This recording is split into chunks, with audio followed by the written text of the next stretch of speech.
The Commissioner for Education, Dr. Emmanuel Padi Iyamu, on Wednesday visited the Federal Government Girls' College in Benin City to follow up on the case of alleged molestation involving an 11-year-old student and her teacher, Mr. Jato George. During his visit, the Commissioner requested to hear from both parties involved. Have an investigation committee been set up on your case before? Yes. When questioned, Mr. Jato George admitted to having been previously accused of similar actions and recounted his version of events on the day of the alleged incident. But on this fateful day, it happened to be that there was a very serious noise coming out from a particular class, which is GSS 2F. So I have to be there to see what was going on. I discovered that one student named Jacinta, she will gather students, she will be in the middle while making noise. So I have to warn her and left. Not up to 15 minutes, I was still hearing the same noise. So I have to go back to the same class again. I made them the way they were before I dismissed them. So that was when I intended to discipline her and ask her to come out from the class, which she sluggishly came out after some exchange of words. So when she came out from the class, as we used to do, because we don't flog here, I asked her to kneel down. She resisted. I said, okay, since you don't want to kneel down, then lie down. And my intention telling her to lie down was to get her uniform still as a kind of a punishment. While we were doing that, other students were looking at us. Then my colleague, who was in charge of GS3, also came in, telling her, why can't you respect your teacher? Don't you have respect? So as we were doing that, she managed to lie down slightly, but she didn't lie down properly. That was when my hands touched her. Lie down. So the moment I did that, I heard a sound of bell. They rang bell for the end of the prayer. And I said, in that case, write down your name and the name of those students that were with you. And I said, okay. She put down the names and went away with the name. But to me, I was thinking there was nothing there, which I didn't, proceed to punish her. So I just decided to let the matter die.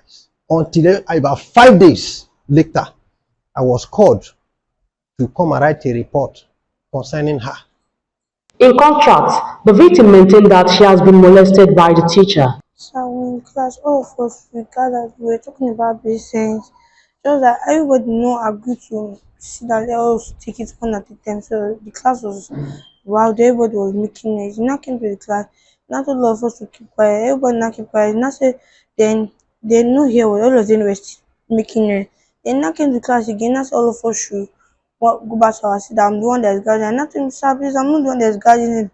Now came the third time. It was not like I'm the one that's going that should come out from the class. And I said, sir, I'm not the one that was, so I'm not guarding them. My class goes on every shot. Sir, no, sir, she's not the one that's making it. He did not listen. He told me I should lie down on the ground. I was even begging him that, sir, please let me kneel down. Sir, please, I cannot let her kill in the class. I should lie down.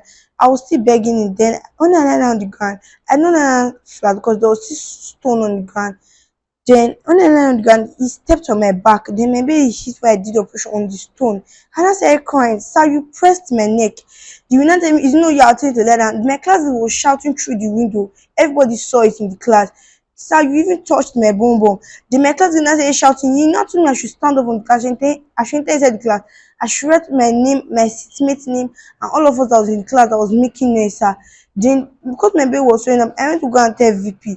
VP saw my thumb. Then she called my mom. My mom took me to hospital the next day. The Vice Principal for Special Duties, Mrs. Alna Justina, along with the Vice Principal for Student Affairs, confirmed that the school has set up a committee to investigate the matter thoroughly. Setting up a panel. Immediately we asked Mr. Jato to write the report to appear the next day. He said he was traveling. As an amateur, I cannot tell his hands and legs.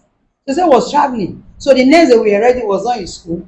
Then I heard a rumor that he said he was not going to appear before. I said I don't believe in hearsay. let me see him. So on Monday of it, I called. I said, Mr. Jado, where's your report? He said he wants to see the students' report. I said, if I'm a judge, will you tell me that I want to see what the other person wrote? Thank you. Before you will now reply me. Thank you. I said, Mr. Jado, please, I want your reports. Dr. Iyamu stated that the governor has already made a decision on the issue, instructing that Mr. George be transferred with immediate effect. He emphasized that the state government, under the leadership of Governor Monjo Okpebolo, will not tolerate any form of molestation, assuring that anyone found guilty could face serious consequences. Though the school is a federal government college, but the child is an adult child, and the welfare of every adult child is important to the state government. No. This is the position of the government, and I've told the principal. This should be his last day in this school. Or in this school, he should leave this school. We don't want to see him in this school anymore. It's even if you go to the law court, he has even several count charge. So please and please, we don't want anybody coming here to protect anybody. You cannot be protecting a teacher at the expense of the children of Edo State. So this is a clarion call and a warning to others to take dressing. If you are here to teach our students, teach them well and go to your house. If you are here to come and molest them, then you'll be in against the Edo State government, and you punitive measures will apply. So take this as a warning in case of next time. Faith Dibye, reporting for African Reporters TV.